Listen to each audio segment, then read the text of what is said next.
Suicide squad isekai enemy के episode 8 में हमें दिखाया जाता है कि किंगडम के मिनिस्टर क्वीन को बताते हैं कि उन लोगों ने दुश्मनों को हरा दिया है और उसके फोर्ट को भी तबाह कर दी है। फियोना और सीसेल भी इसे छुपकर सुन रहे होते हैं और उनकी जीत का सुनकर काफी खुश हो जाते हैं, लेकिन तभी क्वीन गुस्से में आकर उन्हें बुलाने के लिए कहती है तो फियोना क्वीन के ऐसे बिहेवियर को देखकर उदास हो जाती है और उसे कुछ भी समझ नहीं आता है। देन सभी रॉयल मेंबर्स की एक मीटिंग बुलाई जाती है। वहाँ के सभी लोग सुसाइड स्क्वाड की जीत और बहादुरी की तारीफ कर रहे थे। तभी ये मोटा मिनिस्टर कहता है कि हमें ये सोचना चाहिए कि उन्हें पनिश कैसे करे, उन्होंने क्वीन की डिसरिस्पेक्ट की है। इस पर थियोडोर कहता है कि उन्होंने हमारे किंगडम को बचाया है, इसलिए हमें उसे शाबाशी देनी चाहिए। और यहाँ दोनों में बहस स्टार्ट हो जाती है तो क्वीन सबको शांत करते हुए थियोडोर से कहती है कि तुम मेरे सबसे प्राउड और लॉयल सर्वेंट हो। इस पर वो उसकी बात से एग्री करता है। आगे वह कहती है कि तुम्हें मेरे लिए एक काम करना होगा। उसके बाद सुसाइड स्क्वाड फोर्ट में आ जाते हैं और वो बातें कर रहे होते हैं कि हमारा स्वागत किस तरह से किया जाएगा और खाने में क्या क्या होगा। फिर वो फुल कॉन्फिडेंस में मीटिंग रूम में एंटर करते हैं, लेकिन अंदर जाते ही वहाँ का माहौल उन्हें कुछ ठीक नहीं लगता है। उसी वक्त थियोडोर कहता है कि तुम लोग जेल से भाग गए और हमें भ्रम में भी रखा, फिर हमारे दुश्मनों पर भी बिना हमारी इजाजत के ही अटैक कर दिया। उसके बाद यहाँ आने की तुम्हारी हिम्मत भी कैसे हुई? क्या शर्म नाम की चीज तुम्हारी दुनिया में एग्जिस्ट नहीं करती है? उसकी बातें सुनकर उन्हें तो समझ में ही नहीं आ रहा था कि यहाँ चल क्या रहा है, क्योंकि उन्हें क्वीन ने ही बुलाया था। तभी फियोना कुछ बोलने जा रही थी, लेकिन क्वीन उसे चुप करा देती है। फिर डेडशॉट कहता है कि हमने तुम्हारे दुश्मनों को हराया है और साइंटिस्ट के फोर्ट को भी तबाह कर दिया है। इस पर थियोडोर कहता है कि लेकिन वो साइंटिस्ट तो तुम्हारे ही दुनिया से बिलोंग करता था, इसका मतलब तुम लोगों ने खुद के कचरे को ही साफ किया है। फिर वो कहते हैं कि हमने सारे एल्फ्स को भी खत्म किया है। थियोडोर फिर से कहता है कि उनका भी ब्रेन वॉश तो साइंटिस्ट ने ही किया था ना, और उसके बाद भी वो काफी बकवास करता है और जाकर नानाओ को टच करता है, लेकिन नानाओ उसे डरा कर दूर कर देता है। तो थियोडोर कहता है कि इतनी जल्दी वायलेंस, तुम एक बेवकूफ मछली के अलावा कुछ भी नहीं हो। फिर हार्ली उसे इंटरप्ट करते हुए कहती है कि मैं देख सकती हूँ कि तुम लोग हमें कभी भी एक्सेप्ट नहीं करने वाले हो। तुम वो लूजर कमीने हो जो मिलकर सिर्फ दूसरों को बुली करना जानते हैं। इतना सुनते ही थियोडोर कहता है कि तुम्हारा ये एटीट्यूड और घटिया मेकअप हमारी बेइज्जती कर रहा है, और उसे जोर का एक थप्पड़ लगा देता है। उसके बाद सुसाइड स्क्वाड का भी धैर्य टूट जाता है और नानाओ तो सीधा ही थियोडोर को निगल लेता है, जिसे देखकर क्वीन हल्की सी स्माइल देती है और सीसेल उन पर अटैक करने के लिए आगे आता है। तो वो लोग भी अपने वेपन्स निकाल लेते हैं और वहाँ तुरंत ही लड़ाई का माहौल बन जाता है। तभी क्वीन नानाओ को अपने मैजिक से बांध देती है और कहती है कि तुम्हें इसका परिणाम तो भुगतना ही होगा।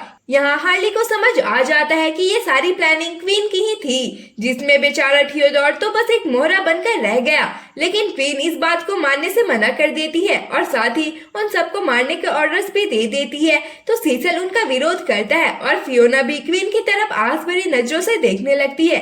तो क्वीन अपना डिसीजन चेंज करते हुए सिर्फ नानाओ को बंदी बनाने का ऑर्डर दे देती है और फिर उसे जेल में ले जाया जाता है और पूरी स्क्वाड सिर्फ देखने के अलावा कुछ भी नहीं कर पाती है। फिर वो सभी फोर्ट से बाहर आ जाते हैं। तभी फियोना उन्हें पीछे से रोककर माफी मांगती है, जिसे सुनकर हार्ली इरिटेट होते हुए कहती है कि तुम्हारी सॉरी सुनकर मुझे और भी गुस्सा आ जाता है। तुमने तो उसे रोकने का ट्राई भी नहीं किया, जबकि तुम लोगों ने ही हमसे मदद मांगी थी। और हाँ, अगर तुम अपनी मॉम की बात को मना नहीं कर सकती हो तो तुम हमेशा के लिए उनकी पपेट क्यों नहीं बन जाती हो? इतना बोलकर हार्ली अपने स्टिक को वहीं छोड़ देती है और सभी वहाँ से चले जाते हैं। उसके बाद वो सभी एक बार में आ जाते हैं जहाँ डेडशॉट सभी को अपनी निशानेबाजी का दीवाना बना रहा था। वहीं क्लेमैन वहाँ बैठी दो लड़कियों को इम्प्रेस करने के लिए मैजिक के नाम पर खुद को पूरी तरह से क्ले में चेंज कर लेता है, जो कि उन्हें काफी वियर्ड लगता है और बेचारे क्लेमैन का मोए मोए हो जाता है। वहीं पीस मेकर तो बस ड्रिंक करता ही जा रहा था, तो रिक उसे रोकता है। इस पर वो कहता है कि मैं कभी भी ड्रंक नहीं होता हूँ, इसके लिए बस तुम्हें अपने मन को शांत रखने की जरूरत है और तुम जितना चाहो उतना पी सकते हो।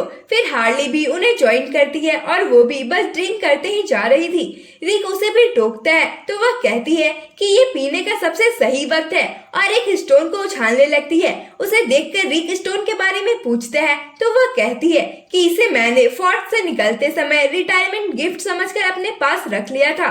रिक फिर से उसे कहता है कि पीना बंद करो वरना तुम मर जाओगी। इस पर वह कहती है कि फिर तो तुम्हारे लिए ही अच्छा होगा ना, वैसे भी हम अपने मिशन में फेल हो चुके हैं और अब हम पूरी तरह से यूजलेस हैं, तो तुम लोग हमें उड़ा क्यों नहीं देते हो। उसकी बातें सुनकर रिक थोड़ा कंफ्यूज हो जाता है। आगे वह कहती है कि क्या तुम्हारी कोई लवर है, क्योंकि मेरे पास तो मेरा पुडिन है और वह इस वर्ल्ड का बेस्ट मैन है। उसने मुझसे एक बार कहा था कि सभी एक नई दुनिया में जाना चाहते हैं जो कि इससे बिल्कुल डिफरेंट है, और वो अंदर ही अंदर चिल्लाते रहते हैं कि मैं ये नहीं हूँ, और अभी मैं बिल्कुल वैसा ही फील कर रही हूँ। वो तो एक जीनियस था। तभी वहाँ एक आदमी आता है और सबसे परमिशन मांगने के बाद सिंगिंग स्टार्ट कर देता है, और उसका गाना सुसाइड स्क्वाड के स्टोरी से ही मैच कर रही थी।